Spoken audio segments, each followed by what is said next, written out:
What really brought us together was our fight against the wood pellet plant. One of our members was telling us, hey, there's a wood pellet plant coming to Adel.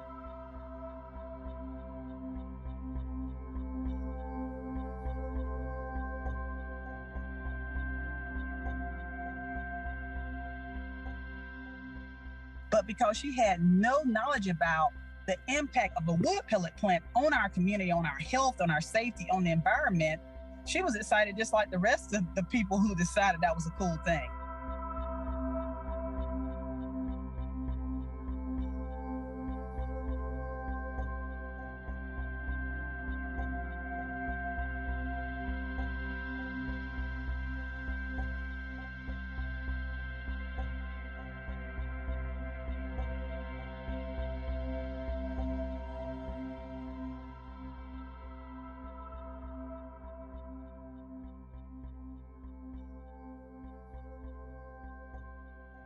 This is not a clean industry. They're subsidizing these pellets over in Europe, and they're sending them over there, and that's where they're getting their money. But they're taking our forests for their energy, and ultimately, it's going to affect everybody. You can't.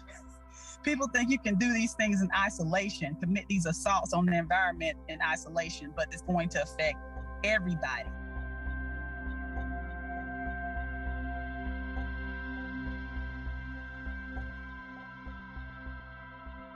So then began the pushback.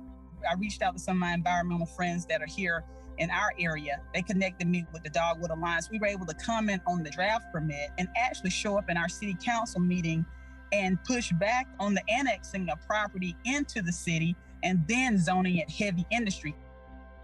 And we've been connected with GIPL, which is how we're going to start to educate our neighboring counties and let them know what's going on. We've petitioned the EPA to revoke the permit in coordinates with the Environmental Integrity Project. And so we're waiting, and we've actually met with the director over EPA Region 4. We spent our summer, myself and Vicki Weeks and other groups associated with Stand for Forest and Dogwood Alliance, calling and meeting with the legislative teams of Senator Warnock and Senator Ossoff.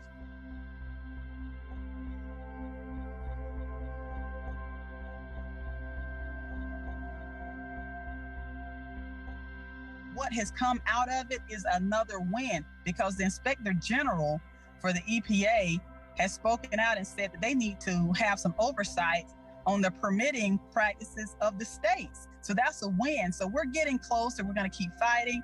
But that's where we're at, in a small town where nobody knew much about the environment. And now people are learning about their environmental rights, because clean air and clean water, that's a human right. And people need to remember that.